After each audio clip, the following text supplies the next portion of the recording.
vous allez surtout nous dire pourquoi. C'est un charme atypique, la Charte-sur-la-Loire. C'est vrai que j'ai été étonné de ne pas voir la Charte dans les plus beaux villages de Sarthe, et je pense que ça vaut le détour, le charme de Loire. D'ailleurs, vous avez le guide Eurotard qui a sorti un très beau guide sur la vallée du Loire, et la photo première page, elle est de la Charte-sur-la-Loire, comme par hasard. Que vous habitez depuis combien de temps, Armel? Oula, mes grands-parents ont quitté la Bretagne en 1925 pour être brocanteur récupérateur à la Charte-sur-Loire, puis en 1935 dans les bâtiments où je suis. Pour ma part, j'y ai toujours été. Il a fallu que j'aille faire mes études au Mans, en Bretagne, ici ou là, à Poitiers. Et voilà, je me suis installé en 1992 et ça fait donc 26 ans. Vous avez grandi aussi au milieu des antiquités, ce n'est pas du tout péjoratif ce que je dis, Armel, mais vous avez baigné dans cet univers-là. Oui, je suis le petit Obélix de l'Antiquité, j'ai vraiment baigné dedans. C'est ce qui fait ma force en fait.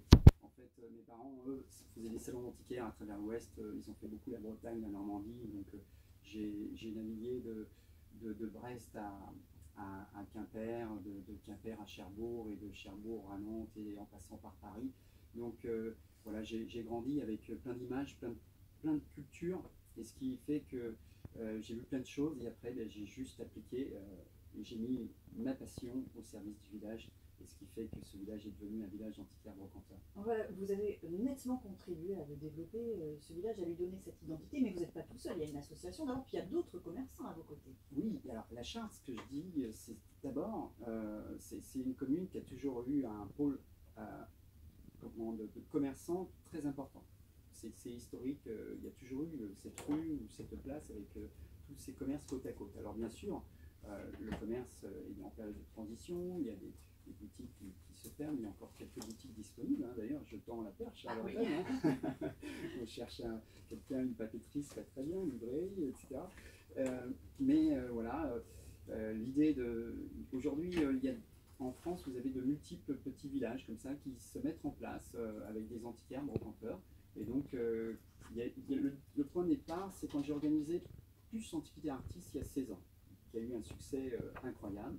Il y a eu des années où il y a eu 4 plus, et puis au fil du temps, j'en ai limité parce que tout ça, c'est beaucoup de travail, ça devenait lourd. Aujourd'hui, il n'en reste plus qu'une par an, le premier dimanche de juillet, et ça a eu un tel succès que je me suis dit, il faut aller plus loin. Donc, on a monté l'association, il a fallu que je trouve des courageux qui suivent ma passion un peu folle, peut-être excessive. Sans limite. Voilà. Et donc, voilà, Philippe Moulin, qui est designer, qui nous a fait un joli logo, etc., est venu me rejoindre. Et puis les équipes ont changé, et aujourd'hui, on a une belle équipe avec des marchands, des passionnés, des chineurs aussi qui sont venus nous rejoindre. Il y a une artiste du Mans qui est dans l'association, Anne Geneste. Et puis voilà, le village se transforme. Le projet fou se précise, il y a encore plein de choses à faire, et je dis que ce n'est que le début. Alors, il y a les commerçants, ça c'est votre côté, Armel, et puis il y a le public aussi qui est de plus en plus sensible à cet univers-là, parce qu'on a tendance à se meubler par exemple avec des choses très modernes, hein, des choses, voilà, ça a changé hein, en termes comme ça d'habitude. Malgré tout, le public aime chiner, aime découvrir. Alors, il ne faut pas oublier que la brocante, c'est le deuxième loisir en France. Ouais, c'est énorme en fait. Et oui, c'est énorme. Et c'est plutôt sympa d'aller chiner dans un petit village sympathique au bord du Loir avec des petites terrasses où on peut prendre un petit café ou un petit verre de genière. Donc il y a ce côté-là. Ah oui, là déjà, là vous parlez. Hein, il y a des petits chemins de randonnée qui sont super sympas à faire à pied, en vélo. C'est tout un ensemble à Charte-sur-le-Loir. En plus, on va rencontrer des belles voitures avec l'Hôtel de France. Voilà. Si on a la chance de tomber sur un club qui est descendu avec plein de Porsche ou plein d'Aston Martin, ça devient quand même assez incroyable. On disait que c'était une super idée pour aller passer le week-end, vous le confirmez Armel. On continue de discuter ensemble d'ici quelques minutes. On ira aussi jeter un œil à la photo que vous avez choisie, qui est sur notre page Facebook. Vous nous direz pourquoi ce choix. Et puis choix musical aussi de notre invité, c'est dans un instant sur France Bleu Maine. France Bleu Midi, ensemble. Notre invité, Armel Labbé, qui a choisi une photo, elle est sur notre page Facebook. Cette photo représente votre boutique, les Antiquités Labbé, à la Charte-sur-le-Loir. Oui. Alors voilà, le choix paraît évident, mais derrière tout ça, il y a vraiment une histoire. C'est le point de départ en fait. Hein. C'est mes grands-parents qui quittent la Bretagne. Alors, ils sont restés 10 ans à un endroit à la Charte-sur-le-Loir, et puis ils sont arrivés en 1935 dans ce bâtiment qui n'était pas comme aujourd'hui. Hein. Il était un petit peu différemment. Et donc ils se sont installés, ils étaient brocanteurs, récupérateurs, ils mettaient tout dans la cour. Et ils habitaient plutôt là où actuellement j'ai fait la boutique, c'est plutôt des zones d'habitation à l'époque. Et depuis, il y a la cour des trouvailles en hommage à eux, puisque c'est là où ils ont semé. Et puis donc après, mes parents s'en ont servi en stockage et ont sillonné la France sur des salons antiquaires. Donc j'ai beaucoup appris. Et puis voilà, moi j'ai décidé de faire ma boutique en 1992, 50 travaux, en 97 elle ouvrait et depuis je n'ai jamais bougé. Je suis toujours là à la réception de mes clients. Et puis après, on connaît la suite. La passion a été beaucoup plus loin, des créations d'expositions, l'association et aujourd'hui le village qui se transforme. C'est pour ça que j'ai choisi cette photo. Voilà, c'est eux qui ont posé leurs valises ici. C'est génial parce qu'on est très loin de la personne qui arrive, qui monte son magasin sans âme, voilà, et qui essaie tant bien que mal de lui en donner une. Là, il y était déjà là, mais toute l'histoire de votre famille. Donc, effectivement, on imagine à quel point ça va compter pour vous. Dans 7 ans, on va peut-être fêter les 100 ans. Vous imaginez? Dans 7 ans, les 100 ans. C'est pas mal, hein.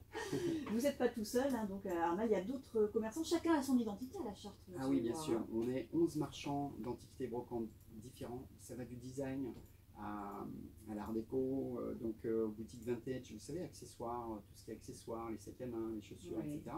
Ça peut être le bouquiniste, ça peut être, on a Jérôme Jean-Luc, un créateur, antiquaire créateur, qui nous fait des créations exceptionnelles, ça vaut le détour. On a aussi un dernier, Michel Beral, antillais, qui a débarqué à la Charte avec un univers très insolite, le jardin, de la vaisselle. C'est aussi des personnages, la boutique La Chose, qui était à Paris avant, et qui aujourd'hui est à la Charte-sur-le-Loir. C'est bien ça. Et puis on a des brocanteurs, des vrais, vous savez, ceux qui ramènent des camions entiers dans la semaine, qui chinent toute la semaine et qui reviennent avec des trouvailles. Et donc le samedi matin, c'est un moment très important. Au moins le premier, je suis à 10 h chez eux pour voir s'il n'y a pas quelque chose à dénicher. Et voilà, c'est toute cette magie. Et puis en plus, ce qui est bien, c'est qu'on s'entend tous très très bien. Ben voilà, on l'a compris à travers vos propos, mais c'est ça qui doit faire toute la différence, on suppose, hein, bien sûr. On est très solidaires, on prend le café, les croissants, etc. C'est ça aussi qui est important, la convivialité. Est-ce que cette musique, cette chanson irait bien avec tout ce que vous venez de nous raconter?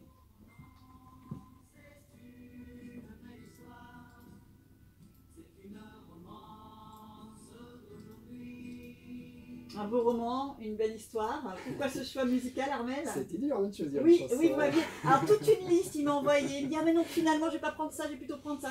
Et on a opté pour Michel Fugain. Voilà, parce que c'est avant tout une rencontre. La vie, c'est fait de rencontres sentimentales, professionnelles, amicales. Une personne peut changer une vie, peut changer une carrière. Ça peut être des conseils qui vont nous orienter vers une direction. Et puis, c'est aussi la rencontre avec un chineur peut rencontrer un objet. Un meuble, on ne sait pas pourquoi, il ne sait même pas lui pourquoi il est à la Charte, il s'est trompé de route et soudainement il tombe sur le meuble qu'il a cherché pendant 10-15 ans. Et ça, je vous assure que c'est vrai. Donc voilà, je suis parti de cette chanson parce que c'est la rencontre avant tout, rencontre avec des personnages parce que dans le village il y a un paquet de personnages brocanteurs et voilà, je vous invite à les rencontrer tous les week-ends, hein, je précise, tous les samedis. On est certains ouverts en semaine, mais si vous voulez vraiment voir tout le monde, c'est le samedi matin, le samedi après-midi et le dimanche matin. Les 11 boutiques sont ouvertes, plus les autres à la Charte. Et puis dimanche après-midi, il reste 5-6 boutiques ouvertes, parce qu'il y a aussi une vie de famille derrière tout ça. Hein. On imagine bien. Armel, idée reçue sans doute, hein, de ne pas oser franchir la porte d'un magasin d'antiquité en se disant c'est très très cher, je ne trouverai jamais si j'ai envie d'acheter un objet qui soit dans mes moyens. Il faut pousser les portes. Moi je suis super content de voir les gens, même s'ils n'achètent rien. Voilà, et puis emmener les enfants aussi, parce que les enfants ils redécouvrent des objets, ils vont voir des vieux téléphones et ils comprennent pas. Ah oui, mais ça je suis sûre, mais ils adorent les vieux téléphones. Et puis derrière chaque objet il y a une mémoire et nous on est là pour les relater. Donc voilà, ça peut être des très bons moments à passer, tout simple, hein, et ce toute l'année. On est là, on est passionnés, on est tous dans notre petite bulle à nous, on a tous des bulles différentes et on va communiquer notre passion. Mais j'en reviens toujours au prix, hein. Vous allez dire que je ne pense qu'à ça, mais on peut trouver aussi des petits objets à apporter de toutes les bourses. Très sincèrement, dans ma boutique, ça va de 5 €, puis jusqu'à un tableau qui fait quelques milliers d'euros, voilà. Mais tout le monde y trouve son compte. Une minute pour nous raconter, Armel, l'une de vos plus belles rencontres en termes d'objets, un objet sur lequel un jour vous êtes tombé, et vous êtes tombé amoureux. Oh là là, il y en a tellement. Ouais, mais comme les chansons. Je vais vous donner peut-être la dernière chine hein, qui était rigolote. C'est la casquette de l'éléphant Pinder, vous savez. Pinder, il y avait l'éléphant, il rentrait avec une casquette sur la tête. Eh bien, je l'ai déniché il y a environ 2 mois. Et je l'ai gardé quoi, il n'est même pas a été vendue dans l'atelier. C'est un marchand de Savoie qui m'a dit la casquette, en fait, elle était aussi grande que votre table. Et c'était la casquette pièce unique qui était sur l'éléphant de Pinner et qui rentrait dans le spectacle. C'est sympa quand même. Hein. C'est une histoire très sympa. Merci beaucoup Armel. Samedi, toute la journée, dimanche matin, on vient à la Chartre-sur-le-Loir. Vous y serez, on vient dans votre boutique, celle des autres commerçants. Aussi, c'est un plaisir de vous avoir avec nous. Et je précise qu'en plus, vous êtes un bel ambassadeur de la Sarthe pour la Chartre-sur-le-Loir. Merci beaucoup gentil. Armel. Au revoir. Au revoir.